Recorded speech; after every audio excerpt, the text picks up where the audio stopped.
Hello good people, কি কি খবর সবার? আশা করি সবাই ভালো আছো, সুস্থ আছো। তো তোমাদের তো ঢাবি পরীক্ষা আবার হবে, রি এক্সাম, এবং ডেটও সময় চলে আসছে একদম তোমাদের কাছে।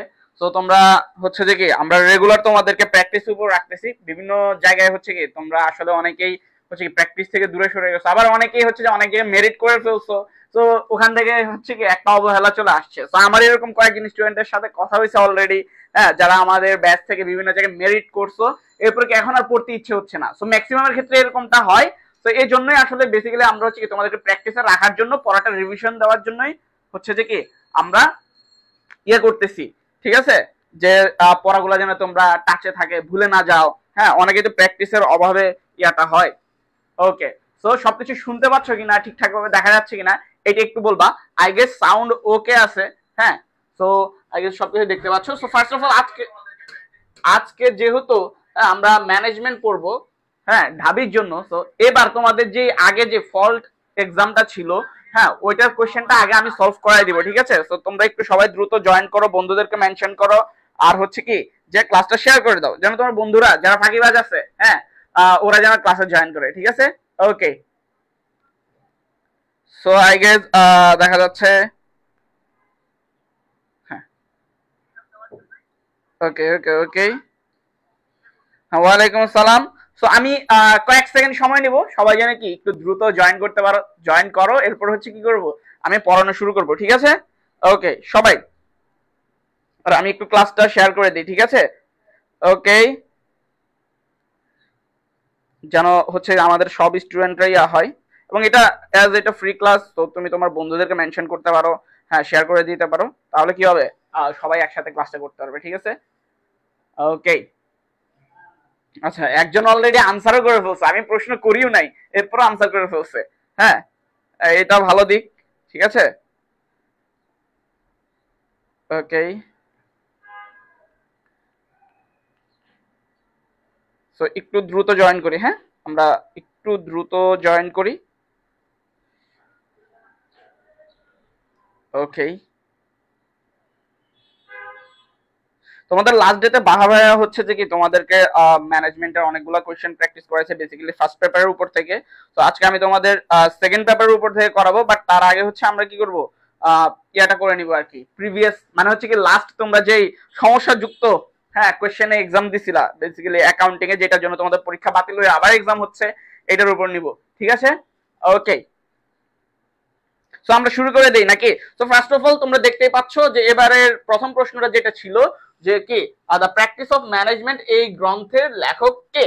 ঠিক আছে, এটা তোমরা একটু আনসার করো যে কে। পি এফ ড্রাকার, হ্যাঁ, Harrington Emerson, Henry Fayol, F W Taylor, ঠিক আছে? এটা একটু তোমরা একটু দ্রুত আনসার করে ফেলো, ঠিক আছে? এটা একটু দ্রুত আনসার করে ফেলো। ওকে, আচ্ছা, যারা বলতেছে ক্লাস কি এখন শুরু হইলো, হ্যাঁ এখন শুরু হয়েছে ভাইয়া, এখনই শুরু হয়েছে। ওকে, সো তোমরা একটু বন্ধুদেরকে মেনশন করে দাও, এখন বেশি লেট হয় নাই।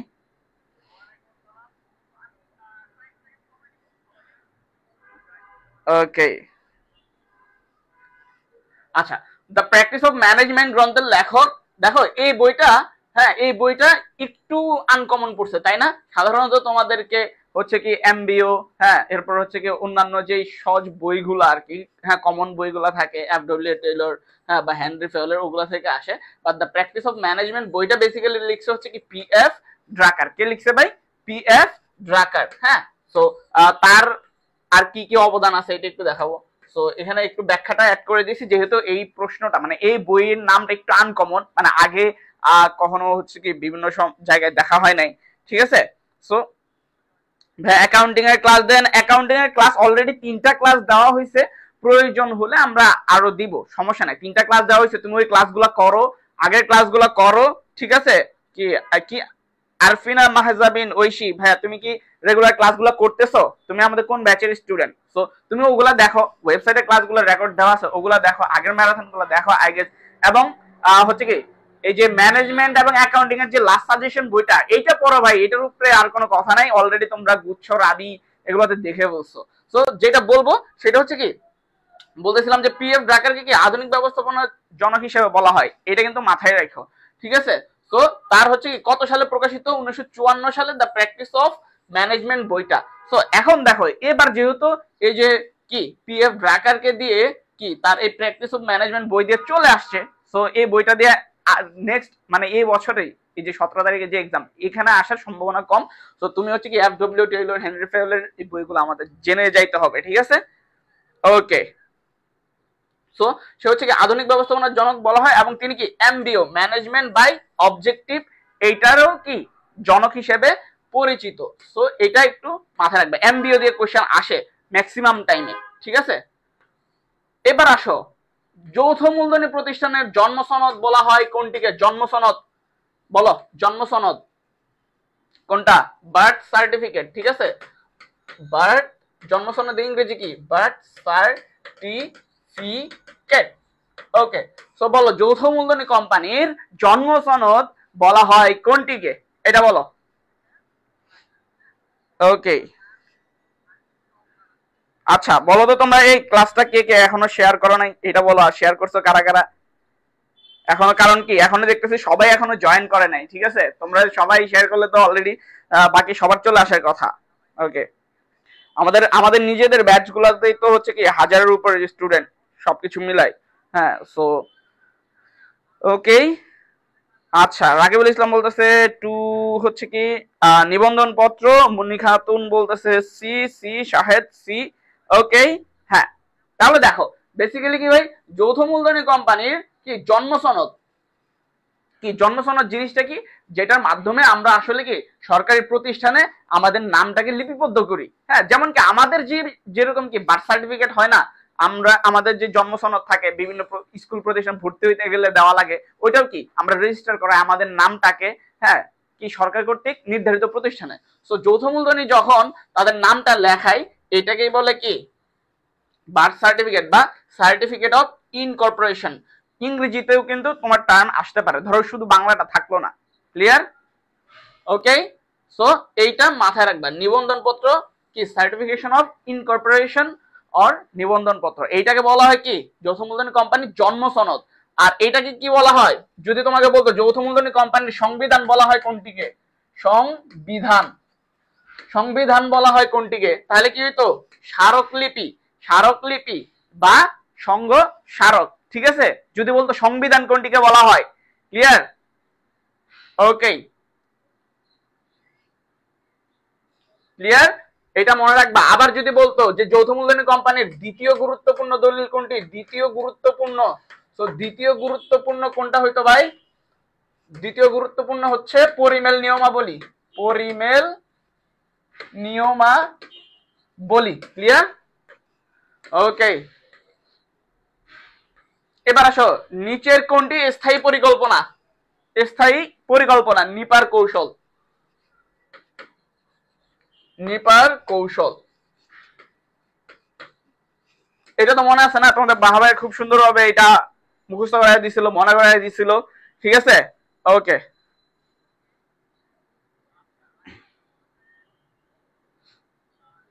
আচ্ছা একজন বলছে ভাই আধুনিক ব্যবস্থাপনার জন্য কাকে দিব?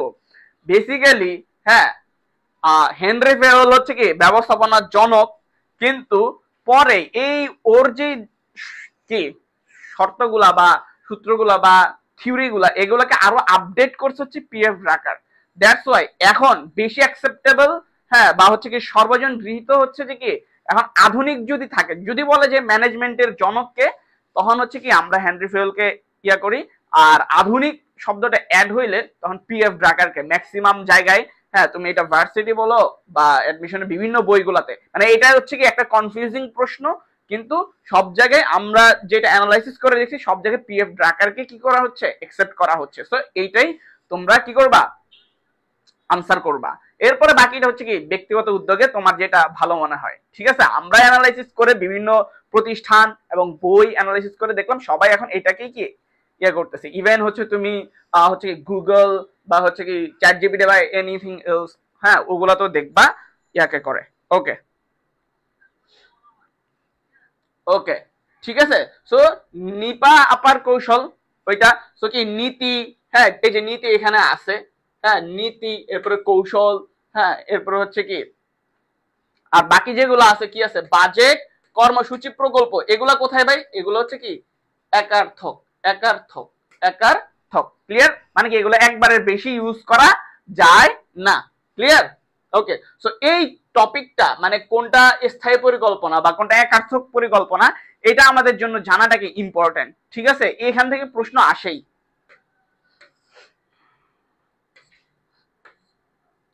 এরপরে আসো, নাবালক একজন কি ধরনের অংশীদার ভাই? আচ্ছা, নাবালক, নাবালক কাদেরকে বলি? আন্ডার 18। কি ভাই? আন্ডার 18, দুধের শিশু। এদেরকে কি বলা হয়? দুধের শিশু, মানে নাবালক। ঠিক আছে, এরা কিচ্ছু বুঝে না। ঠিক আছে, এরা কি মানে সক্রিয় অংশীদার কারা ভাই? সক্রিয় অংশীদার হচ্ছে কি যাদের কি যারা ব্যবসায়ে সরাসরি ভাবে পরিচালনায় অংশগ্রহণ করে, যাদের কি থাকে? অসীম দায় থাকে। কি থাকে? অসীম দায়। এবং কি কার্য পরিচালনায় অংশগ্রহণ করে, কার্য পরিচালনায় বা ব্যবসায় পরিচালনায় অংশগ্রহণ করে। ক্লিয়ার? তাদেরকে বলে সক্রিয়। সীমাবদ্ধ কারা? যাদের দায় কি সীমিত। সাধারণত অংশীদারের ব্যবসায় কি হয়? অসীম দায় থাকে। কিন্তু ক্ষেত্র বিশেষে কোন নাবালককে সুবিধা প্রদানের জন্য যদি সবার সম্মতিতে কি করা হয়, সুযোগ সুবিধার ক্ষেত্রে তাকে অংশীদার হিসেবে গ্রহণ করা হয়, তখন তাকে কি সীমাবদ্ধ অংশীদার বা সীমিত দায় বিশিষ্ট অংশীদার বলা হয়। ঠিক আছে, তাহলে নাবালক কি ভাই? সীমাবদ্ধ অংশীদার। ওকে, একজন বলতেছে যে দালালের মতো নাবালক। হ্যাঁ, এক্স্যাক্টলি আমার মতো কিচ্ছু বুঝে না, একদম দুধের শিশু। ওকে, আচ্ছা, এ বলতেছে যে ভাই এই জিল্লুর কাহিনীটা কি? এই জিল্লু পড়তে পরে কাহিনী কুম। ঠিক আছে, ওকে। এরপরে দেখো নিষ্ক্রিয়। নিষ্ক্রিয় কে ভাই? নিষ্ক্রিয় হচ্ছে যে অলস, অকর্মা। কি তার এই সক্রিয়র মতো সকল কি অধিকার আছে, সে চাইলে ব্যবসায় পরিচালনা অংশগ্রহণ করতে পারবে, কিন্তু সে সুবিধা থাকা সত্ত্বেও সে পরিচালনা অংশগ্রহণ করে না। সে টাকা প্রদান করে, সে অসীম দায় বহন করে, কিন্তু সরাসরি কাজে এঙ্গেজ হয় না। এটাকে বলে কি? নিষ্ক্রিয় বা ঘুমন্ত। ক্লিয়ার? কি বলে? নিষ্ক্রিয় বা ঘুমন্ত অংশীদার। আর প্রাকৃতিক অংশীদার এটা আসলে ওই রকম কোন ক্যাটাগরির মধ্যেই পড়ে না। ক্লিয়ার? আচ্ছা, যারা বলতেছে ভাই মার্কেটিং ক্লাস কবে? এই তোমরা রুটিনটা কি পাও নাই? এই জিল্লুরা, তোমরা কি রুটিন পাও নাই? রুটিন তো দেওয়া হয়েছে, রুটিনটা কেন সংগ্রহ করে রাখো নাই? আপনি শিশু না, আসলে সঠিক সময়ে বাপ মা বিয়ে দিলে আমার একটা আসলে দুধের শিশু থাকতো, এখন বিয়ে দেয় নাই। হ্যাঁ, বিয়ে করি নাই, এখন তো আমি নিজেই শিশু, আন্ডার 18। ঠিক আছে, একদম কচি। ওকে, এরপরে আসো,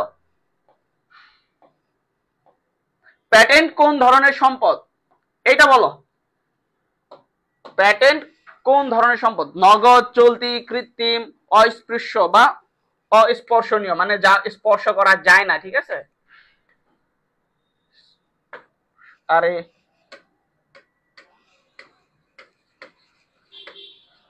স্পর্শ এটা না, বানানো ভুলে যাইতেছি। ঠিক আছে, ওকে। ধরো যে কি অস্পর্শ মানে ইনট্যানজিবল, যা কি করা যায় না, মানে ধরা যায় না, ছোঁয়া যায় না, এই টাইপের। নগদ মানে কি? ক্যাশ, তাই না? এরপরে চলতি মানে কি? বুঝে তো, যেটা সহজেই মানে কি স্বল্প মেয়াদী সম্পদ থাকে এবং এটা সহজেই কি নগদে কি ইয়া করা যায়, নগদে করা যায় আর কি, নগদ করা যায়। কৃত্রিম মানে কি? যেটা আসলে সম্পদ না, ওই টাইপের। হ্যাঁ, সো এটা একটু দেখো কি হবে। ওকে, দেখি। আচ্ছা, তো প্যাটেন্ট ভাই কি ধরনের সম্পদ? প্যাটেন্ট হচ্ছে কি একটা অস্পর্শনীয় বা ইনট্যানজিবল সম্পদ। কি ভাই? ইনট্যানজিবল সম্পদ। এখন প্যাটেন্ট নিয়ে আমাদের ইয়ে আছে। প্যাটেন্ট কি ভাই? প্যাটেন্ট হচ্ছে যে তুমি ধরো কোনো কিছু একটা আবিষ্কার করলা। হ্যাঁ, আবিষ্কার করার পর ওই প্রোডাক্টটা তুমি কি এককভাবে, একচ্ছত্রভাবে ব্যবহার করার, বাণিজ্যিকভাবে উৎপাদন বা বিক্রি করার একক অধিকার তুমি পাবা। এটাকে বলা হয় কি? প্যাটেন্ট। ঠিক আছে, এটা কি বলা হয়? প্যাটেন্ট অধিকার। মানে তুমি যে এই যে মানে তোমার বুদ্ধি দিয়ে, মেধা দিয়ে একটা কাজ করছো, এটার মানে সত্য, মালিকানা সত্ত্বটা তুমি পাবা। বাণিজ্যিকভাবে উৎপাদন বা বিক্রয়ের হ্যাঁ অধিকার তুমি পাবা। বাংলাদেশে বাংলাদেশে এটা প্যাটেন্টের দেওয়া হয় কি 20 বছরের জন্য। কত বছর ভাই? 20 বছর। এই প্যাটেন্ট আইন, হ্যাঁ, এই প্যাটেন্ট আইন বাংলাদেশে প্রচলিত, প্যাটেন্ট আইন হচ্ছে কি 1911 সালের। কত সালের ভাই? 1911 সালের। ঠিক আছে, এটা মনে রাখবা। তাহলে বাংলাদেশের প্যাটেন্ট আইন কত সালের? 1911 সালের। আর ইয়া দেওয়া হয় কত বছরের জন্য ভাইয়া? 20 বছরের জন্য।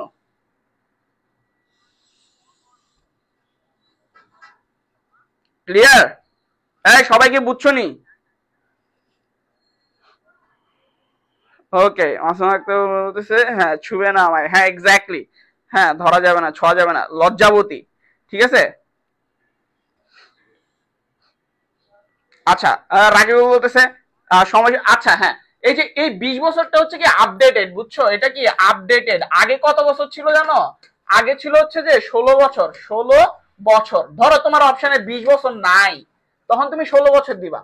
ঠিক আছে, ধরো অপশনে যদি 20 বছর না থাকে তখন হচ্ছে কি 16 বছর দিবা, কিন্তু 20 বছর থাকলে 20 বছর দিবে। এটা হচ্ছে কি আপডেটেড, মানে সংশোধিত আর কি। ক্লিয়ার? ওকে।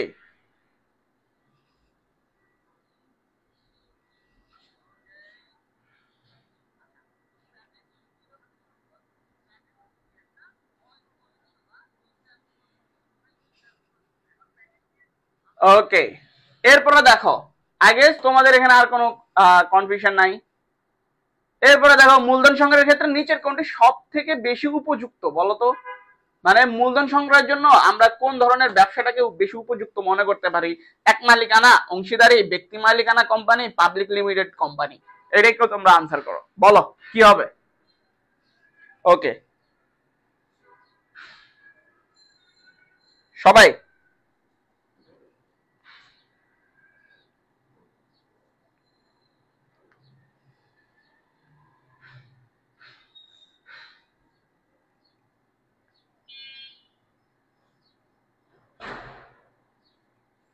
ওকে,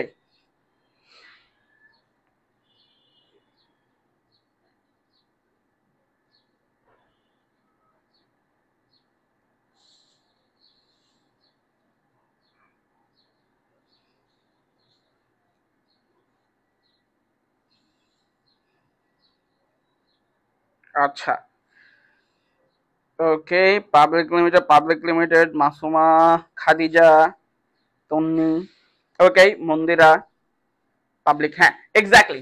সো দেখো যে কি মূলধন সংগ্রহের ক্ষেত্রে নিচের কোনটি সবচেয়ে বেশি উপযুক্ত? আমরা জানি যে কি আমরা এই পাবলিক লিমিটেড কোম্পানি বা যৌথ মূলধনী কোম্পানির ক্ষেত্রে আমরা কি করতে পারি? হ্যাঁ, শেয়ার বিক্রি করতে পারি। শেয়ার বিক্রি করে জনগণ থেকে টাকা সংগ্রহ করতে পারি। যেহেতু ভাই জনগণ থেকে বা ম্যাস পিপল থেকে আমরা টাকাটা সংগ্রহ করতে পারি, মূলধন সংগ্রহের জন্য আমাদের কি পাবলিক লিমিটেড কোম্পানিটা বেস্ট ওয়ে। ক্লিয়ার? একক মালিকানা বা এক মালিকানা ব্যবসায় কি হয় যে নিজস্ব গণ্ডির মধ্যে সীমিত আকারে আমরা টাকা বিনিয়োগ বা মূলধন সংগ্রহ করতে পারি। ক্লিয়ার? ওকে। আচ্ছা, একজন কোশ্চেন করছে ভাইয়া যে ট্রেডমার্কের এটা 7 বা 10 থাকলে কি দিব? আচ্ছা, এখন ট্রেডমার্কের এটা ভাই বলি, ট্রেডমার্ক হচ্ছে ট্রেডমার্ক ট্রেডমার্ক আইন কত সালের? আইন হচ্ছে বাংলাদেশে 2009 সালের। এখন প্রথমবার যখন নিবন্ধন করবা, প্রথম নিবন্ধনে হচ্ছে কি তোমার এটা হচ্ছে কি 7 বছর। 7 বছর। এর পরবর্তীতে নবায়ন করলে নবায়নে পাবা 10 বছর। ঠিক আছে? ক্লিয়ার? তাহলে তোমাকে যদি বলে যে নবায়ন করলে, ট্রেডমার্ক যদি তুমি নবায়ন করো, তখন তোমার কত বছরের জন্য তুমি বা কত মেয়াদে তুমি পাবা? 10 বছর। আর প্রথম নিবন্ধন বা নিবন্ধন করলে তোমাকে এখন যদি জাস্ট সিম্পল বলা হয় যে ট্রেডমার্ক, হ্যাঁ ট্রেডমার্কের মেয়াদ কত বছরের, সিম্পলি হচ্ছে কি 7 বছরের, যেহেতু আমরা কি প্রথম নিবন্ধনের হিসাবটাই কাউন্ট করি। ক্লিয়ার? 7 বছর। যদি 7 বছর না থাকে 10 বছর, আর যদি দুইটাই একসাথে থাকে তখন তুমি আসলে 7 বছরটা দিবা, যেহেতু আমরা কি আমরা ইনিশিয়ালটাকেই বুঝাই। ক্লিয়ার? ওকে, আফসানা জাহান, জাবিয়ান, আলহামদুলিল্লাহ, আলহামদুলিল্লাহ। ওকে, যাক, কনগ্রাচুলেশন। আচ্ছা, হ্যাঁ তোমরা যারা যারা বিভিন্ন জায়গায় চান্স পেয়ে গেছো, এরকম তোমরা অনেকে কি করো, চান্স পেয়ে আমাদেরকে জানাও না। ঠিক আছে, এটা কিন্তু খুবই খারাপ। তোমরা আমাদেরকে জানাবা, হ্যাঁ আমাদেরকে হয়তো ইনবক্স করতে পারো বা গ্রুপে পোস্ট দিয়েও জানাইতে পারো বা পেজে নক দিতে পারো, বাট তোমরা জানাও না। এটা কি জন্য বুঝি না, জানালে কি টাকা লাগে? হ্যাঁ, মানে আমরা যে এত এই যে দীর্ঘদিন ধরে একসাথে কষ্ট করতেছি, হ্যাঁ তোমাদেরকে নিয়ে, তো আমরা তো তোমাদের এগুলো শুনলে আমাদের ভালো লাগে, তাই না? সো তোমরা যারা চান্স পেয়ে গেছো তারা এটা বলবা। ওকে,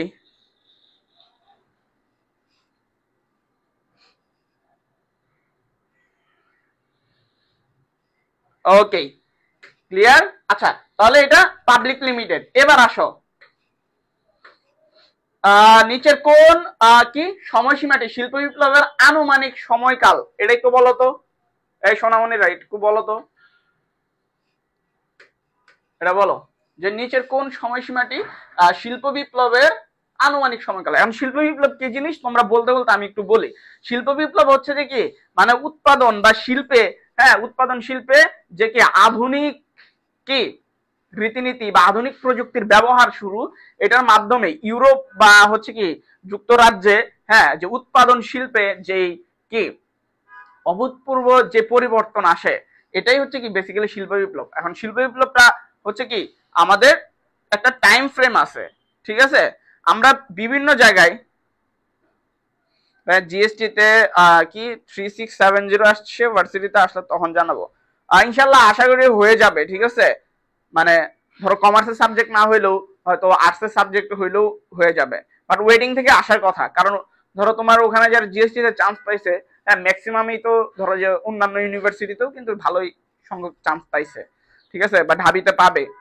ওকে,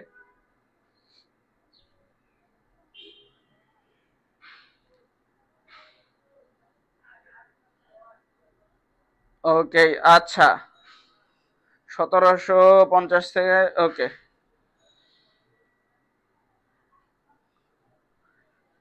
ওকে 1750 থেকে 1850, এক্স্যাক্টলি।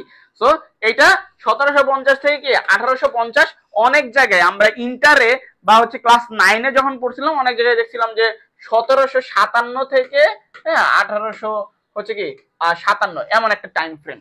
সো ওইটা না থাকলে 1750 থেকে 1850 এটা একসেপ্ট করে নিবা, ঠিক আছে।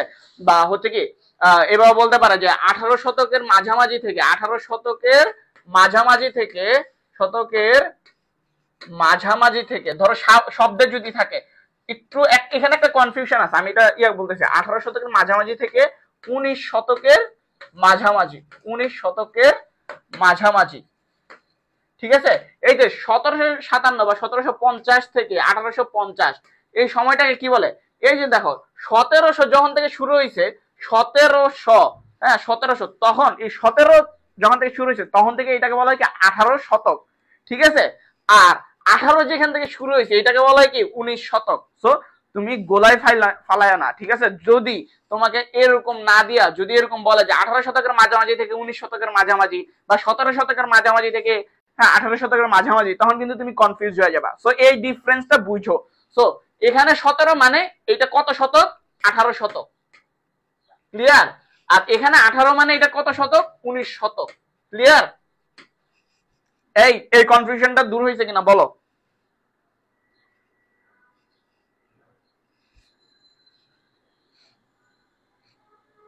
যদি দুইটাই থাকে মানে কি? দুইটা থাকে বলতে বুঝলাম না।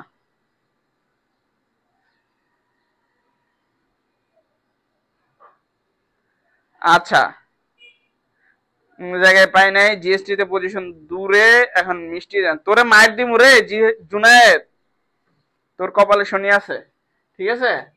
ওকে, এবার আসো, বার্ষিক সাধারণ সভার মধ্যে সর্বোচ্চ কত মাসের ব্যবধান থাকতে পারে ভাই? এইটা দেখি, এটা দেখি আনসার করো সোনামণিরা। এইটা যদি ভুল করছো একবারে খবর আছে।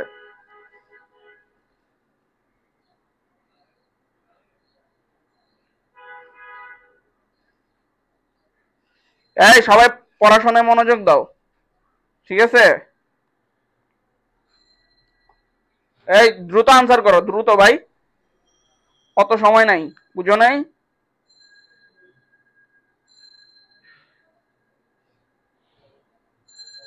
ওকে, সবাই একটু দ্রুত আনসার করো ভাই।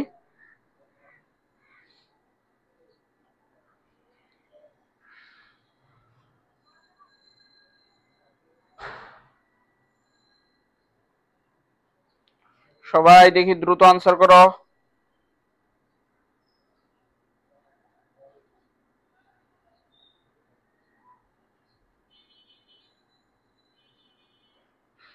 ওকে,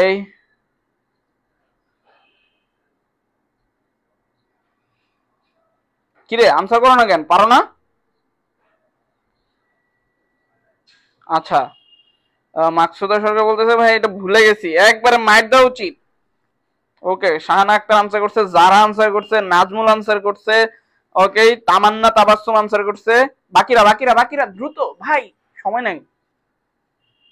ঠিক আছে, আচ্ছা, বার্ষিক সাধারণ সভা বা এই এজিএম এর ফুল ফর্ম কি বলতো? ফুল ফর্মটা লেখো তো কমেন্টে, তোমাদের কিন্তু এরকম আসতে পারে। ঠিক আছে, এজিএম এটা ফুল ফর্ম কি? ঠিক আছে, আসতেই পারে। এখন দেখো, বার্ষিক সাধারণ সভা বা কি অ্যানুয়াল জেনারেল মিটিং, বার্ষিক অ্যানুয়াল, হ্যাঁ, জেনারেল মিটিং, সিম্পলি এটা পারবা। এখন কতদিন, সর্বোচ্চ কতদিন বা কত মাসের মধ্যে? তো সর্বোচ্চ হচ্ছে কি ভাই 15 মাস। মানে তোমার একটা মিটিং থেকে আরেকটা মিটিং, ধরো 1 নাম্বার মিটিং হয়ে গেল, তো এই দুইয়ের মধ্যে কত মাসের গ্যাপ থাকতে হবে? সর্বোচ্চ 15 মাস। 2 থেকে 3 এর ভিতরে ধরো যে 3, এ কত মাস? 15 মাস। কিন্তু এখানে একটা কিন্তু আছে, কিন্তু কিন্তু প্রতিষ্ঠানের, হ্যাঁ, প্রতিষ্ঠান শুরু হওয়ার পর বা হচ্ছে কি নিবন্ধিত হওয়ার পর, হ্যাঁ, প্রথম যে মিটিংটা হবে, প্রথম মিটিং সর্বোচ্চ 18 মাসের মধ্যে হইতে হবে। কত মাস? 18 মাসের মধ্যে। বুঝছো? ধর নিবন্ধনের পর কি তোমার 18 মাসের মধ্যে প্রথম মিটিংটা হইতে হবে।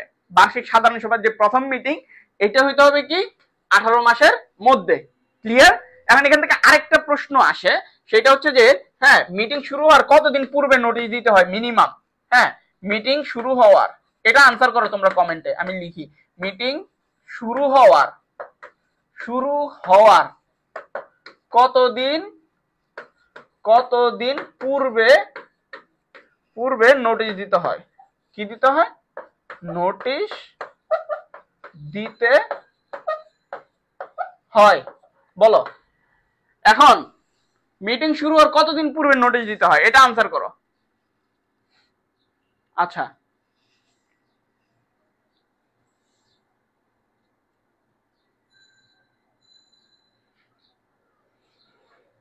আচ্ছা, কি প্রিয়তম প্রিয়জান, ঠিক আছে, বাহ, কি চমৎকার নাম, কি প্রিয়তম প্রিয়জান, বাহ, সে একটা আনসার করছে। কি মাকসুদা সরকারও ভুল করছে, ঠিক আছে, ইউসুফ সরকার ভুল করছে, মাকসুদা সরকারও ভুল করছে। ওকে, 21 দিন। আচ্ছা, এখন বলো তো, এটা হচ্ছে কি বার্ষিক সাধারণ সভার ক্ষেত্রে 21 দিন, তাই না? বার্ষিক সাধারণ সভার ক্ষেত্রে 21 দিন। এখন এটা যদি হয় যে বিধিবদ্ধ সভা, যদি বলে যে বিধিবদ্ধ সভার কতদিন পূর্বে নোটিশ দিতে হয়, এইটার আনসার কি হবে বলে ফেলো। ওকে, বলো। আচ্ছা, মাকসুদা বলতে সরি ভাই 21 দিন আগে, এটা ভাই পরীক্ষার খাতায় বইলো 14 জায়গায় দিয়া, পরে যে বইলো যে সরি স্যার আমরা ভুল হয়ে গেছে, এটা না 21 দিন হবে, বইলো। ঠিক আছে, ওকে।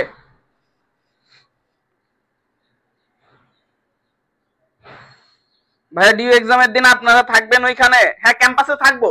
ঠিক আছে, শেখ হাসিনা খাইছে রে, আপা আসছে ক্লাসে। ইন্না লিল্লাহি ওয়া ইন্না ইলাইহি রাজিউন। ওকে, ঠিক আছে। আচ্ছা, দেখো কি হবে, এই বলো, বিধিবদ্ধ কতদিন পূর্বে দিতে হবে? বার্ষিক সাধারণ সভার 21 দিন পূর্বে নোটিশ দিতে হবে, হ্যাঁ, কিন্তু তাহলে বিধিবদ্ধ কতদিন পূর্বে দিতে হবে বলো। ওকে, আচ্ছা, রিফাত, জিসান, ওকে, সাবাস। এই হ্যাপি আবার ভুল করছিল, হ্যাপি এত খুশি হইলে চলবে না মনা, এই আনন্দের সোডে যদি তুমি ভুল করে হালাও তাহলে কিন্তু লাভ নাই। ওকে, হ্যাঁ, জান্নাত বলছে যে ভাই সব কয়টাই 21 দিন, এক্স্যাক্টলি। জান্নাত যেহেতু বলছে, এর উপরে আমি আর কোনো কথা বলতে চাই না, তার উপরে জান্নাতের উপর কথা বলে আমি জাহান্নামী হইতে চাই না। ঠিক আছে, সো কি ও যেটা বলছে ওইটাই। আচ্ছা, কি হবে 21 দিন? ভাই আমি বলি, ও এক হ্যাপি বলতেছে ভাই 14 না হইলে একটা বইয়ের দোষ। এটা হচ্ছে কি আগে ছিল 21 সালের আগে, খুব সম্ভবত 14 ছিল, এরপরে আপডেট হয়েছে। হ্যাঁ, 21 সালের পর থেকে সবগুলো কি 21 দিন, সবগুলোর ক্ষেত্রে। ঠিক আছে, ওকে, বলতেছে। আচ্ছা, বলছে কি মন্দিরা মন্ডল দেখতে পাই না একটা এক্সাম দেখ, প্রত্যেকদিন গেলাম, জিএসটি এক্সামে গেলাম, হ্যাঁ ডিউ এক্সামে গেলাম, তুমি ছিলা কোথায়?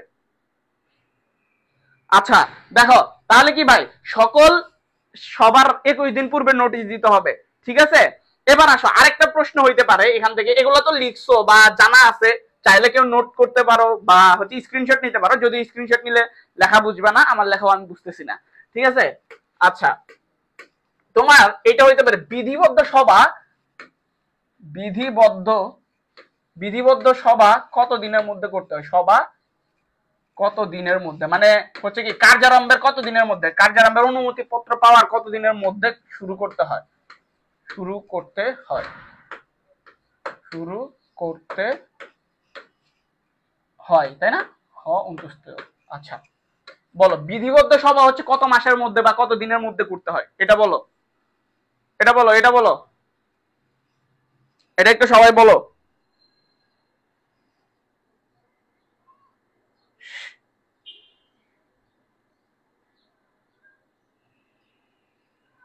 ওকে আচ্ছা, যারা বলতেছে ভাই আমি লিখছিলাম 21 ইয়ারের আগে ছিল, আমার কমেন্ট পড়ে সরি, ঠিক আছে, খুব কষ্ট পেলাম।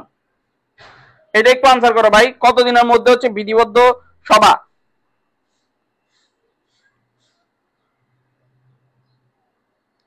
ওকে সবাই একটু দ্রুত ভাই।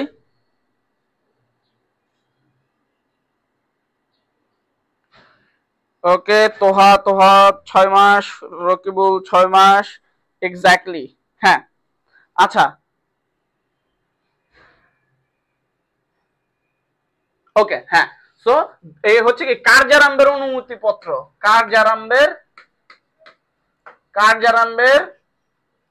অনুমতি পত্র পাওয়ার পর হচ্ছে কি প্রাপ্তির 1 মাসের মধ্যে, 1 মাস থেকে সর্বোচ্চ কত? সর্বোচ্চ হচ্ছে 6 মাস, ঠিক আছে?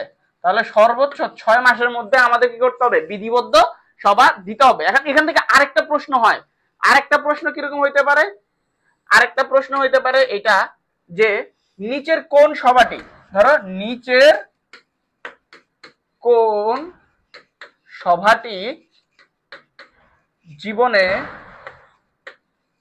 জীবনে একবার করলেই হবে, একবার করলেই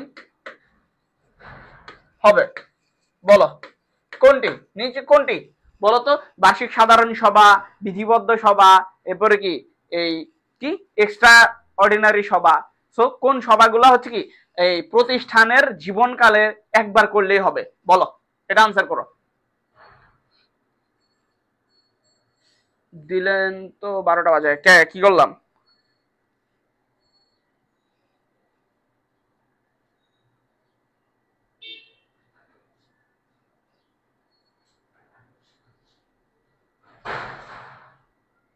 কিরে তো তুই ঘন্টাখানেক পরে করতে আসছস ছুটি দেওয়ার জন্য? বুঝলাম না পোলাবাইন গুলা। ওকে আচ্ছা, হ্যাঁ রাকিবুল আনসার করছে, মুন্নি খাতুন আনসার করছে, খাদিজা, ওকে। এই কি রে, কার মেয়ের নাম নাকি কি? তোহা, আচ্ছা একবার করলে হয় নাকি? হ্যাঁ একবার করলেই হয়, ঠিক আছে। ওকে, বিধিবদ্ধ সভা, এক্স্যাক্টলি,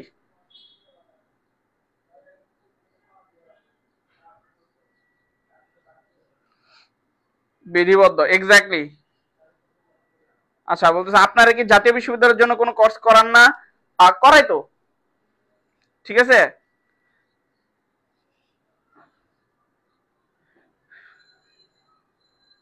ওকে আচ্ছা, আমি দ্রুত করাবো ভাই, তোরা আনসার না করলে কেমনে ইয়া হবে? বিধিবদ্ধ সভা হবে, ঠিক আছে। ওকে ঠিক আছে, একটার সাথে যে 10টা করে ব্যাখ্যা দিতেছে, দিলাম না আনসার, বইলা দিলাম, শেষ, একটার সাথে একটা, তাই না?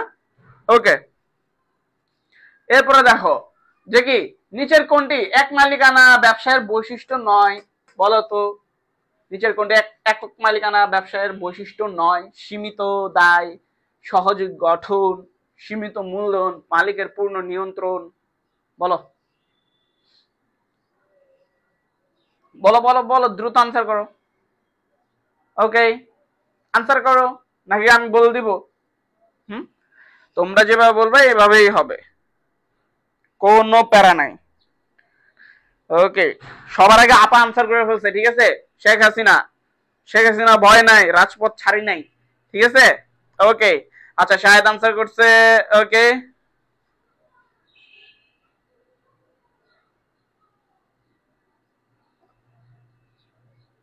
আচ্ছা এ, হ্যাঁ। তো আমরা জানি ভাই এক মালিকানা ব্যবসায়ের, হ্যাঁ, অন্যতম বৈশিষ্ট্য হচ্ছে কি অসীম দায়, কি অসীম দায়, ঠিক আছে। তো সীমিত দায় এটা হবে না, এটা কি বৈশিষ্ট্য নয়। এই এই কি 6 9, এটা একটু ভালোভাবে দেখো যে কোনটা 6 কোনটা 9 কোনটা হয়, কি জানতে চাইছে, ঠিক আছে।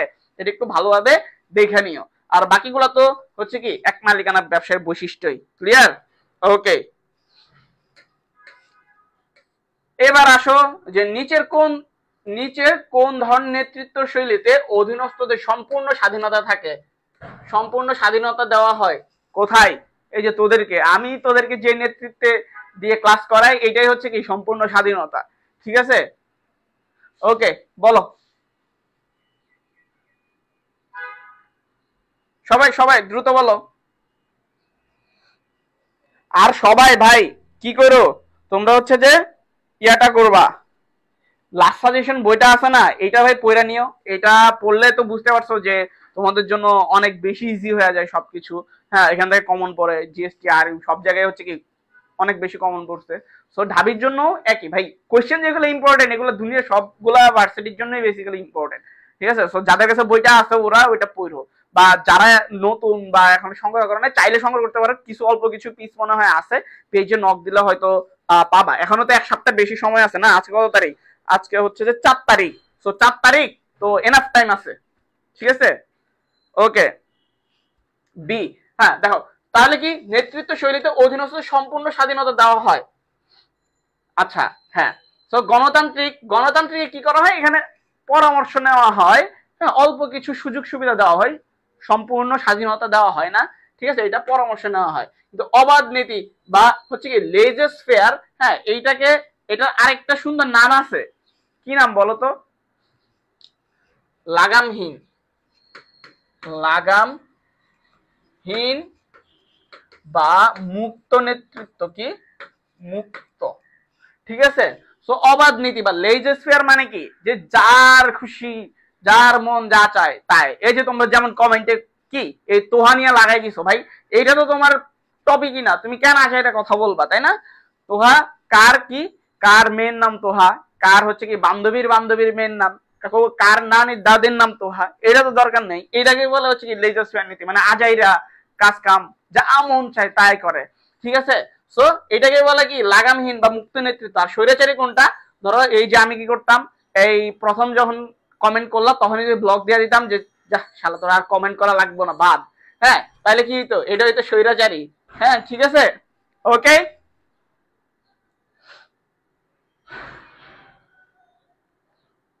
এত পড়ালেখা ভাল লাগে না, সাবাস, বিয়ে করে ফেলাও, ঠিক আছে, ডাইরেক্ট বিয়া। ওকে, নিম্নলিখিতের মধ্যে কোনটি বাহ্যিক পরিবেশের উপাদান নয়? ভাই দেখছো, মানে তুমি কি একটা জিনিস খেয়াল করছো, যে ম্যানেজমেন্ট মার্কেটিং ভাই এগুলো আমরা যা পড়াইছিলাম এর ভিতরে সবগুলো প্রশ্ন আসছে, মানে কোনটা বাইরে থেকে না। মানে কি কমন, মানে আনকমন দেখানো লাগবে যে কোনটা কমন পড়ে নাই, এটা খুঁজে পাচ্ছি না।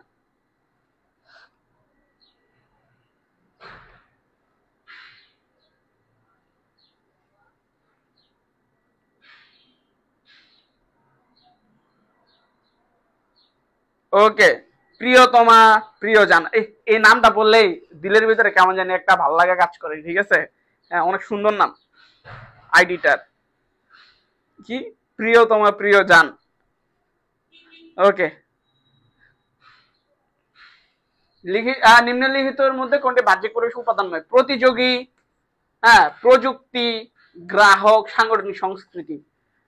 এখন দেখো যে বলছে কি বাহ্যিক পরিবেশ উপাদান নয়, বাহ্যিক মানে কি বাহিরের নয়, তার মানে কি বুঝাইছে যে এখানে কোনটা অভ্যন্তরীণ, তাই না? অভ্যন্তরীণ, অভ্যন্তরীণ। এখন একটা জিনিস চিন্তা করো, প্রতিযোগী, তোমার কম্পিটিটররা কি করতেছে, কম্পিটিটরদের কি তুমি ধরে রাখতে পারবা? হ্যাঁ, যে ধরো যে কি শাকিব খান আর হিরো আলমের ভিতরে এখন প্রতিযোগিতা চলতেছে, আর হিরো আলমকে চাইলেই বলতে পারবো যে এই সাকিব খান তুই ভাই আমার মতো এরকম খারাপ ছবি বাজে ছবি করতে হবো, এটা তো করতে পারবো না। হিরো আলম যেটা করতে পারবো সে কোয়ালিটি ভালো করতে পারবো, ঠিক আছে। তার মানে কি এই প্রতিযোগী হচ্ছে কি বাহ্যিক, হ্যাঁ, এটা অভ্যন্তরীণ না। হ্যাঁ, ওকে। প্রযুক্তি, এই যে ধরো যে কি চ্যাট জিপিটি আসতেছে, ডিপসিক আসতেছে, আরো বিভিন্ন নতুন নতুন প্রযুক্তি আসতেছে, এটা কেউ ধরে রাখতে পারবে না। এখন তুমি যদি তোমার কি কন্টেন্ট রাইটিং পেশায় ছিল, এখন তুমি যদি তোমার রাইটিং যদি এরকম টপ নচে না নিয়ে যাইতে পারো, এআই দ্বারা তুমি রিপ্লেস হয়ে যাবা। তো প্রযুক্তি কি আমার কি অভ্যন্তরীণ বিষয় না, এটা বাহ্যিক, এটা আমি নিয়ন্ত্রণ করতে পারি না, অনিয়ন্ত্রণযোগ্য, ঠিক আছে। এবার গ্রাহক, কাস্টমারের কি চাহিদা, কি চাইবে না চাইবে, এটাও কি ভাই কাস্টমারের উপর ডিপেন্ড করতেছে, আমি চাইলেই নিয়ন্ত্রণ করতে পারতেছি না, ঠিক আছে। ওকে। সো সাংগঠনিক সংস্কৃতি, সাংগঠনিক সংস্কৃতি কি ভাই আমার প্রতিষ্ঠানে আমি কিভাবে কারে বস দিব, হ্যাঁ, কারে হচ্ছে কি কারে আমি ফ্রিতে টাকা দিব যে অফিস করা লাগবে না, যা আমার অনেক টাকা, হ্যাঁ, আমি হচ্ছে কি পীর সালমান এফ রহমান তোর টাকা বিলাই দিব, আমি অনেক দুর্নীতি করছি করে অনেক টাকা কামাইছি তোর টাকা দিব। তো এই প্রতিষ্ঠানের সংস্কৃতি, কে কার বস বা প্রতিষ্ঠান কিভাবে চলবে, অফিসে কে কখন আসবে না আসবে, এইটা পুরোপুরি প্রতিষ্ঠানের অভ্যন্তরীণ বিষয়। তাহলে কি বাহ্যিক পরিবেশের উপাদান নয় কোনটি, এইটা, কারণ এইটা হচ্ছে কি অভ্যন্তরীণ বিষয়। ক্লিয়ার?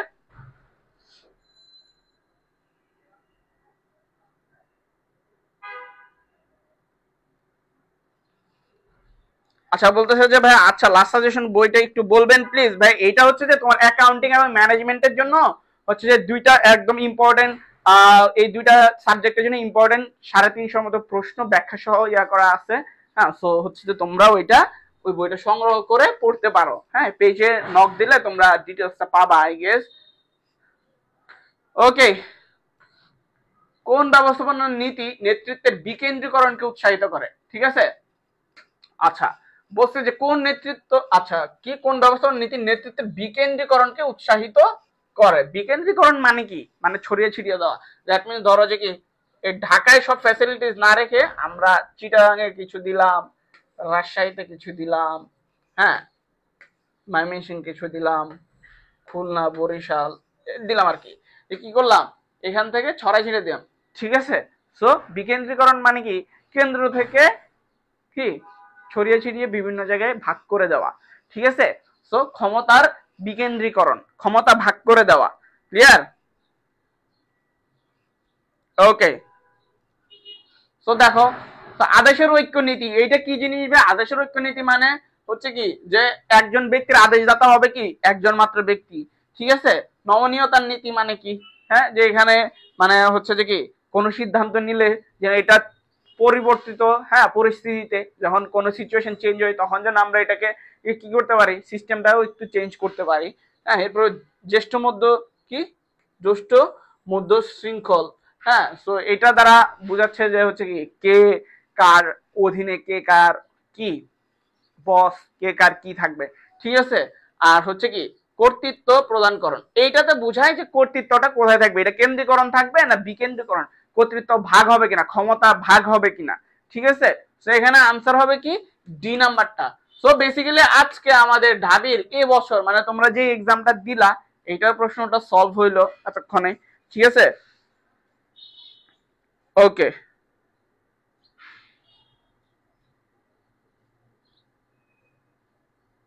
ঠিক আছে, এখন হচ্ছে যে আমরা বাকি হচ্ছে যে আমরা যেগুলো আগে পড়ছি, হ্যাঁ, ওগুলার রিভিশন দিব, বিভিন্ন কোশ্চেন আছে ওগুলা দেখবো, ঠিক আছে। ওকে।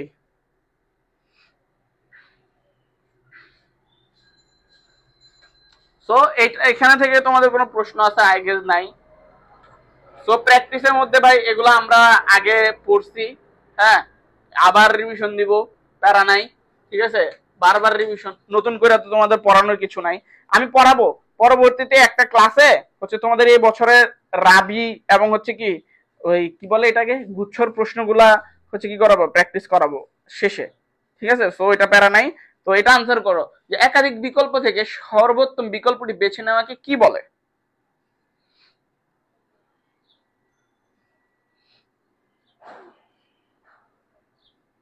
ওকে। এই সবাই আজাইরা কমেন্ট যুদ্ধ বাদ দিয়া ভাই পড়ায় মনোযোগ দিয়ে, নাইলে কিন্তু ক্লাস না নিয়ে চলে যাবো, ঠিক আছে, বলবো যে শেষ। ভাইয়া ফাইন্যান্সে ম্যাথ কেমন আসে? এই তুমি কোত্থেকে আসছো বলো তো, তুমি কি আগে ক্লাস করো নাই? এই তুমি, আচ্ছা তুমি কি আমাদের মানে পেইড ব্যাচের স্টুডেন্ট কিনা? সরি, তুমি যদি আবার নতুন স্টুডেন্ট হও তাহলে তো তুমি আবার বুঝবা না, তোমাকে বুঝাই বলতে হবে, ঠিক আছে? ওকে। আচ্ছা, একাধিক বিকল্প থেকে সর্বোত্তম বিকল্পটি পছন্দ করাকে কি বলে ভাই? সিদ্ধান্ত নেওয়া, তাই না? এটা তো স্বাভাবিক জিনিস। এবার বলো যে ফ্লাইওভার নির্মাণ কোন ধরনের পরিকল্পনার উদাহরণ? এগুলো তোমরা ভাই করছো, এরপরও আবার হচ্ছে যে করাচ্ছি, ঠিক আছে? যতবার লাগবে ততবার করাই দিব। ওকে। আচ্ছা বলছে ভাই রাবিটটা করাই দিন। হ্যাঁ করাই দিব, সমস্যা নাই, ঠিক আছে? ওকে, বলো ফ্লাইওভার নির্মাণ কোন ধরনের পরিকল্পনার উদাহরণ?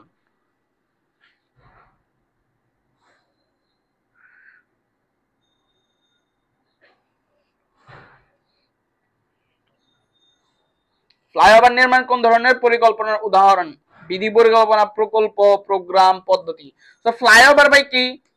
ফ্লাইওভার, এটা ধরো যে ফ্লাইওভারের জন্য তুমি যে ডিজাইন করছো, হ্যাঁ ধরো যে মহাখালী ফ্লাইওভারের জন্য যেটা করছো, এটা তো তুমি আর অন্য কোনো ফ্লাইওভার করতে পারবে না। কারণ কি, ওইটার যে মাটি বা যে বৈশিষ্ট্য, এটা তোমার অন্য ফ্লাইওভারের কাজে লাগবে না। সো দ্যাটস ওয়াই এটা আমরা কি বলতে পারি, এটা হচ্ছে কি প্রকল্প, মানে একার্থক পরিকল্পনা, ঠিক আছে? প্রকল্প, বাজেট, কর্মসূচি, এগুলা কি একার্থক পরিকল্পনার উদাহরণ, এটা তোমরা সবাই জানো, তাই না? ওকে।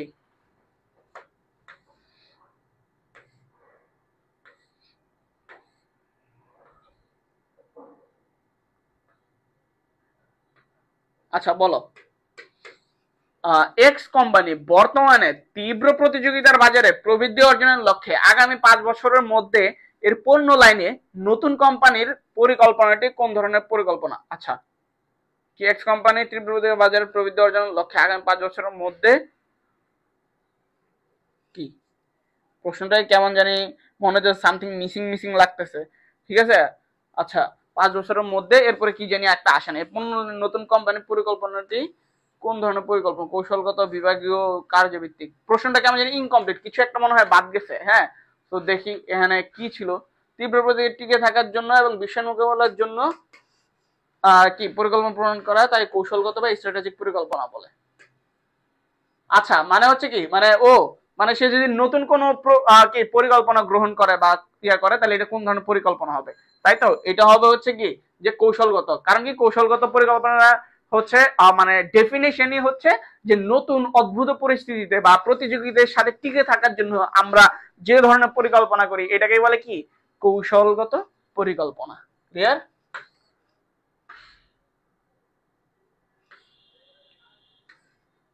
আচ্ছা, নির্দিষ্ট উদ্দেশ্যের জন্য কোন ধরনের পরিকল্পনা গ্রহণ করা হয়? সো নির্দিষ্ট উদ্দেশ্যের জন্য ভাই, যখন কি নির্দিষ্ট উদ্দেশ্য মানে কি, যে তুমি একটা স্পেসিফিক উদ্দেশ্য এটা একবারই ব্যবহার করতে পারবে, সো একবার যখন পারবে এটা হচ্ছে কি একার্থক, ঠিক আছে?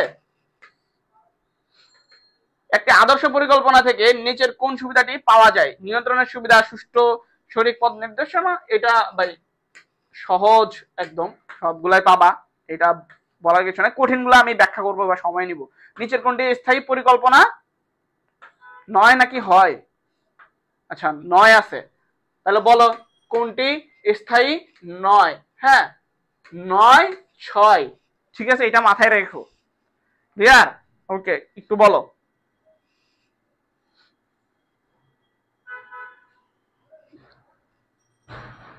ওকে, সো তাহলে স্থায়ী পরিকল্পনা নয় কোনটি ভাই? এই যে দেখো প্রকল্প আবারও আসছে। তো প্রকল্প, কর্মসূচি ভাই কোনগুলা ভাই? কর্মসূচি, এরপর হচ্ছে কি বাজেট, এগুলো হচ্ছে কি একার্থক।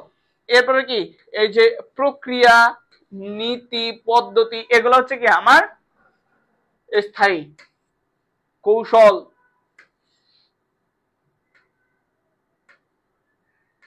আচ্ছা হ্যাঁ, বাংলাদেশের সমবায় সমিতিগুলো কোন মন্ত্রণালয়ের অধীনে?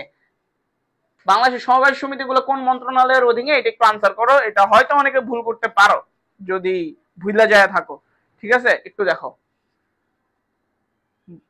ওকে, ওকে। আচ্ছা, একজন বলছিল যে ভাইয়া ওই কি লাস্ট সাজেশন বইগুলোর দাম কত? লাস্ট সাজেশন মনে হয় দুইটা বই কুরিয়ার চার্জ সহ মনে হয় 150 টাকা না 180 টাকা, এক্স্যাক্টলি কত জানি আমি ভুলে গেছি, বুঝছো? সো পেজে একটু নক দিও, হ্যাঁ, তোমাদের যাদের লাগবে বা যারা কিনছো তারা একটু বললো তো কমেন্টে যে কত জানি কুরিয়ার চার্জ সহ, হ্যাঁ কত, আর হচ্ছে কি যে বইটা কেমন ছিল একটু বললো যারা নতুন আগ্রহী তাদের জন্য, যে এটা থেকে গুচ্ছতে কেমন কমন পড়ছে বা রাবিতে বা তোমার ওভারঅল এক্সাম গুলোতে কেমন কমন পড়ছে। আচ্ছা যেটা বলতেছিলাম, বাংলাদেশের সমবায় সমিতিগুলো কোন মন্ত্রণালয়ের অধীন? তাহলে সমবায় সমিতিগুলো LGRD, রুরাল ডেভেলপমেন্ট। সমবায় সমিতিগুলো সাধারণত আমার যেটা হয়, হ্যাঁ যে ওই যে গ্রামীণ আবহে তৈরি করা হয়, এই জন্য এগুলো কিসের ইয়াতে গঠিত হয়? LGRD, সংক্ষিপ্ত রূপটা মনে রাখবা। ন্যূনতম সদস্য সংখ্যা কত বলতো? সমবায় সমিতির ন্যূনতম সদস্য সংখ্যা কতজন?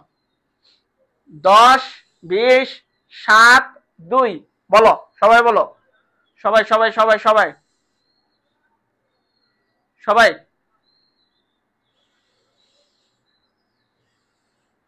আচ্ছা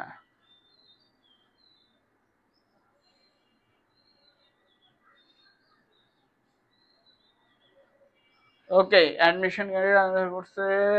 আচ্ছা এটা আনসার করো, 8 আনসার করো। সমবায় সমিতির সদস্য সংখ্যা কতজন?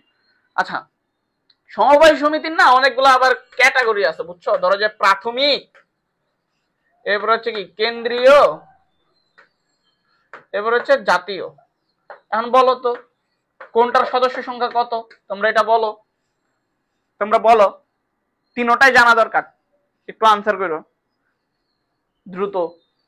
যে প্রাথমিকের সদস্য সংখ্যা কত, হ্যাঁ কেন্দ্রীয় সদস্য সংখ্যা কত, জাতীয় সদস্য সংখ্যা কত, ঠিক আছে? এটা আনসার করবা, এটা আনসার করো। তোমরা এইভাবে লেখো, কমেন্টে এইভাবে লেখো যে প্রাথমিক ইকুয়ালস টু ধরো 100, হ্যাঁ এরপর কেন্দ্র ইকুয়ালস টু 200, বা যেভাবে আনসার এভাবে লেখো, ঠিক আছে? জাস্ট লিখো সবাই, দ্রুত লেখো।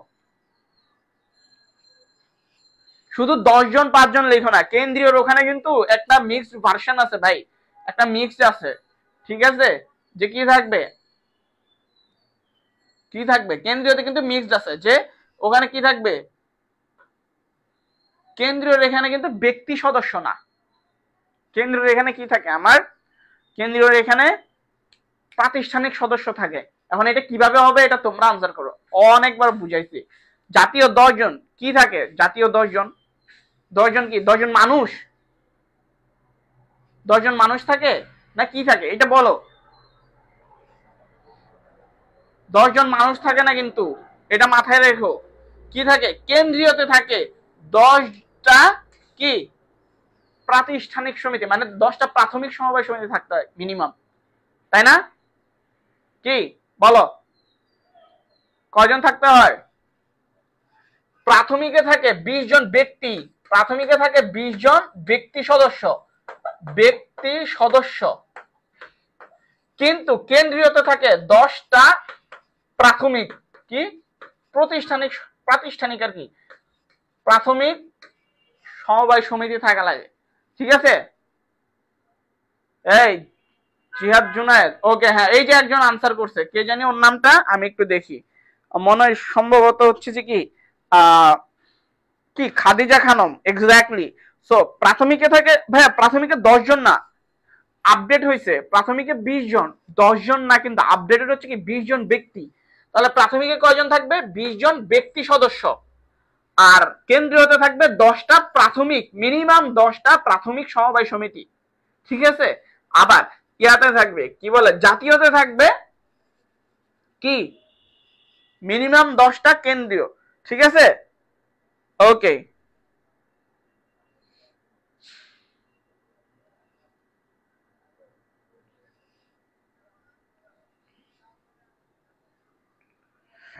ওকে আচ্ছা এনামল বলতেছে 10 10 10 10 না ভাই, প্রাথমিকটা চেঞ্জ হয়েছে কিন্তু আপডেট হয়েছে 20 জন, তোমরা এখনো সেই পুরাতন নিয়ে নিয়ে পড়ে আসো, ঠিক আছে?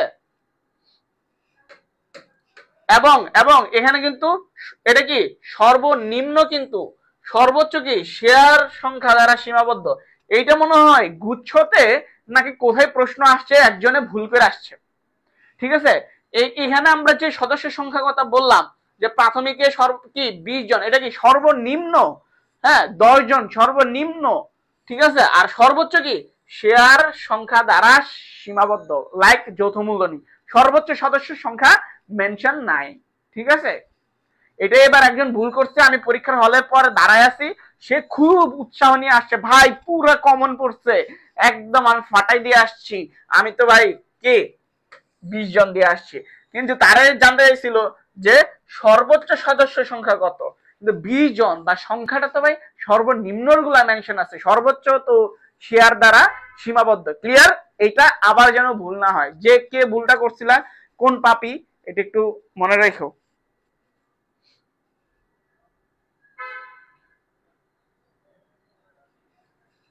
ওকে, পৃথিবীর প্রথম সমবায় সমিতি কোনটি?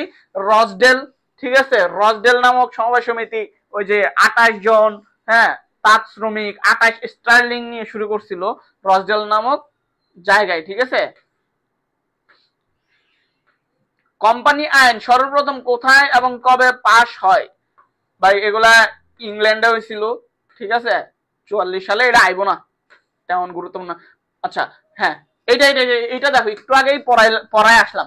পাবলিক লিমিটেড কোম্পানিতে বার্ষিক সাধারণ সভার নোটিশ দিতে হয় কতদিন পূর্বে? 21 দিন।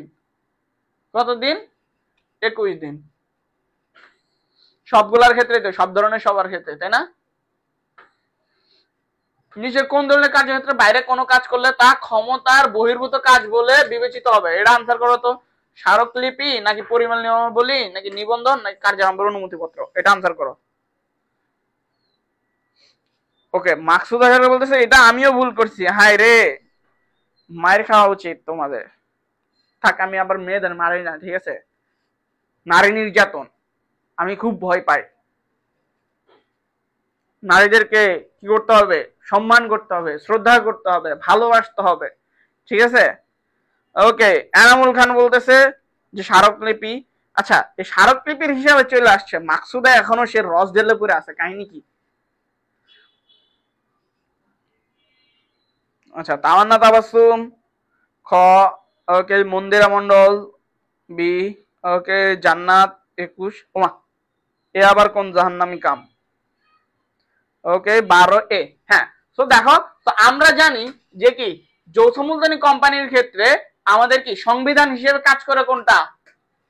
সংবিধান হিসেবে কাজ করে কি স্মারকলিপি বা সংঘ স্মারক।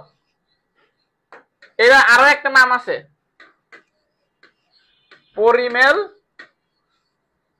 বন্ধ। ঠিক আছে, সো এই নামগুলো মনে রাখবা। তো মূল দলিল বা সনদ বা সংবিধান হচ্ছে কি স্মারকলিপি। এটার বাহিরে যাওয়া হচ্ছে কি আমার ক্ষমতার অপব্যবহার বা রুলস ভঙ্গ করা। ঠিক আছে, ওকে।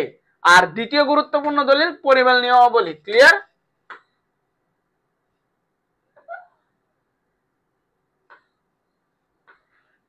প্রাইভেট লিমিটেড কোম্পানি কোন উৎস হতে তহবিল সংগ্রহ করতে পারে না? আচ্ছা, প্রাইভেট লিমিটেড কোম্পানি কি পারে না ভাই? প্রাইভেট লিমিটেড তো ভাই শেয়ার বিক্রি করতে পারে না। কি পারে না?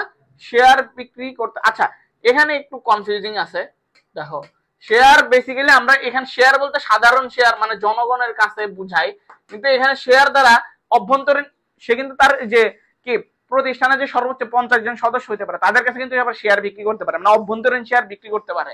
সো এখানে যদি ঋণপত্র থাকে, হ্যাঁ, এইটা কোনোভাবেই সে পারে না। ঋণপত্র শুধু পাবলিক লিমিটেড কোম্পানি গুলাই পারে। তো শেয়ার ধরো বাকাতেরা ভাবে, ঘুরায় পেঁচায় ভাবে, কোনো না কোনো ভাবে তো তারা পারে অভ্যন্তরীণ শেয়ার বিক্রি করতে পারে। কিন্তু বেসিক্যালি এখানে সাধারণ শেয়ার বলতে মানে আমরা শেয়ার বলতে তো ওইটাই বুঝি, কিন্তু এখানে যেহেতু ঋণপত্র আছে, হ্যাঁ, তখন ধরে নিতে হবে যে এই শেয়ারটা বুঝাইছে তাদের অভ্যন্তরীণ শেয়ারকে, যেটা তারা পারে তাদের যে 50 জন সদস্য তাদের মাঝে শেয়ার বিক্রি করে। ঠিক আছে, আর ঋণপত্র, হ্যাঁ, বন্ড বা ডিবেঞ্চার, এগুলা হচ্ছে কি শুধু পাবলিক লিমিটেড কোম্পানি পারে। দ্যাটস ওয়াই এখানে অ্যাকুরেট আনসার হচ্ছে কি ঋণপত্র। ক্লিয়ার? স্মারকলিপির কোন ধারায় কোম্পানি কার্য ক্ষমতার সীমা নির্দেশ করে? আচ্ছা, তো এই স্মারকলিপির 6টা ধারার কথা তো মনে আছে, তাই না? 6টা ধারা। কয়টা ভাই? 6টা। নাম দ্বারা, অবস্থান দ্বারা, উদ্দেশ্য দ্বারা, দায় দ্বারা, এরপরে কি মূলধন দ্বারা মনে হয় আরেকটা আছে, মূলধন।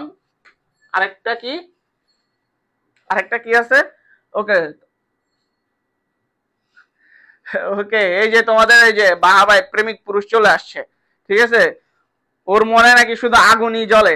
হুম, ওর বুকে এত আগুন এত তাপ কে দেয়, এটা তোমরা জিজ্ঞাসা করো যে ভাই আপনার বুকে এত তাপ কোত্থেকে আসে। ঠিক আছে, যে দেলোয়ার ভাই তো হচ্ছে অ্যান্টার্কটিকার মতো বরফ জমে আছে, আর আপনার বুকে আগুন কিভাবে জ্বললো, একটু সায়েন্সটা দেলোয়ার ভাইকে বইলা দিয়েন। ঠিক আছে, ওকে। আচ্ছা, কোথায় ছিলাম, যে স্মারকলিপির মধ্যে কোন দ্বারাই কার্যক্ষমতা সীমা উদ্দেশ্য ও দায় দ্বারা, হ্যাঁ উদ্দেশ্য দ্বারার মধ্যে এখানে তারা কি কি করবে, তারা কি উদ্দেশ্য নিয়ে প্রতিষ্ঠান হচ্ছে কি করতেছে, কি পরিচালনা করতেছে, এটা মেনশন থাকে। ঠিক আছে, ওকে। দায় দ্বারার মধ্যেও মেনশন থাকে কে কতটুকু দায় বহন করবে, কি কি এগুলা। ঠিক আছে, ওকে। অংশীদারি কারবারের নিবন্ধন, আচ্ছা অংশীদারি কারবারের নিবন্ধন কি ভাই, এটা তো ভাই নিবন্ধন কি কম্পালসারি, বানানো ভুল হয়েছে, কম্পালসারি, কম্পালসারি, কম্পালসারি বাধ্যতামূলক, কি অপশনাল, হার্মফুল, প্রফিটেবল। তো আমরা জানি যে অংশীদারি কারবারের নিবন্ধন বাধ্যতামূলক না, মানে কি অপশনাল, আনসার এটা। ঠিক আছে, কিন্তু নিবন্ধন করলে অনেকগুলো সুবিধা পাওয়া যায়, তাই তো। সো ওই সুবিধাগুলো থেকে কিন্তু এমসিকিউ আসে, যে কত টাকা পর্যন্ত দায়ের জন্য কি করতে পারে, যে নিবন্ধিত কোম্পানি বা অনিবন্ধিত কোম্পানি কতটুকু দায়ের জন্য ইয়া করতে পারে না। ঠিক আছে, ওকে। কত ধারায় নিবন্ধন পদ্ধতি সম্পর্কে বলা হয়েছে, বলো তো, এটা বলো, এই এটা বলো, এটা আনসার করো। বয়স মাত্র সবে 16, আনসার করো সবাই।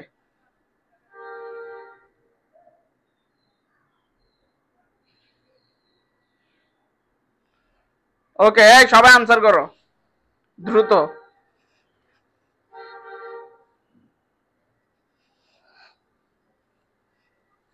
অংশীদারি আইনের কত ধারায় নিবন্ধন পদ্ধতি সম্পর্কে বলা হয়েছে,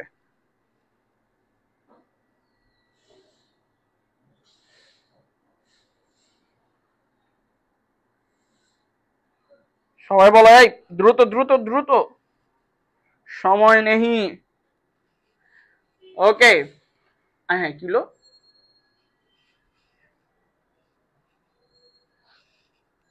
আচ্ছা, ওকে। 58 ক, 58 ক, 58 ক, দেখি বলো।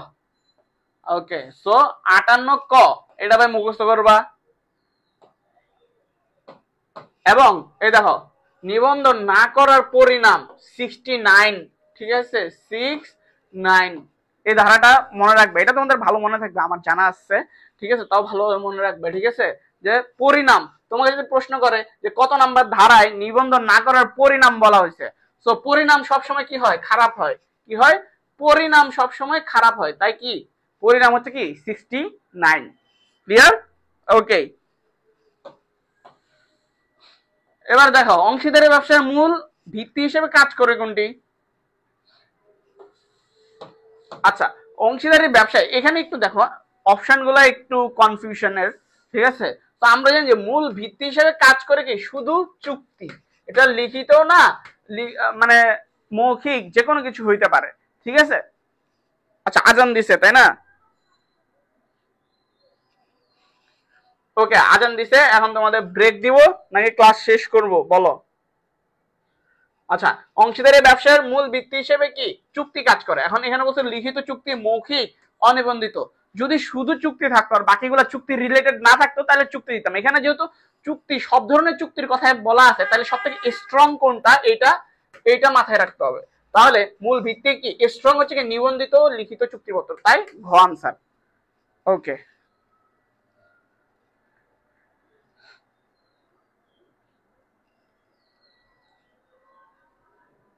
ওকে, তাহলে কি নিবন্ধিত ও লিখিত।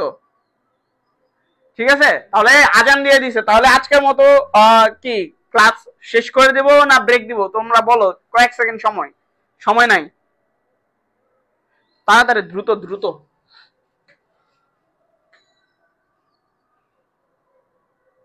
ওকে, আজকে অনেক পড়ছো,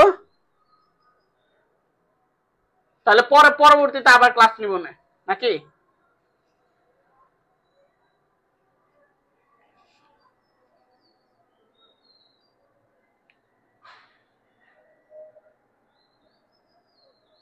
ওকে, সো আজকের মতো কি শেষ?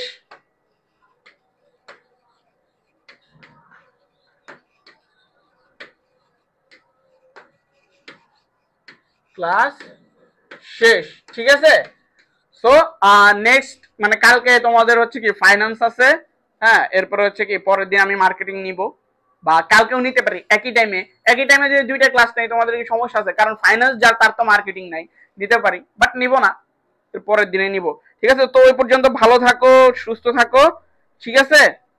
ওকে, সো দেখা হবে পরবর্তী ক্লাসে। আর হচ্ছে কি ভাই তোমরা সবাই ক্লাসে আসবা, হ্যাঁ, প্র্যাকটিসের উপর থাকবা, তাহলে ভালো লাগবে আর কি, বুঝছো?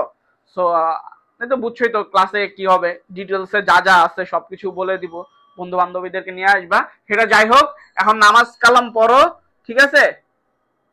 ওকে, সো কি আজকের মতো ক্লাস কি শেষ, দেখা হবে পরবর্তী ক্লাসে। আল্লাহ হাফেজ, টাটা।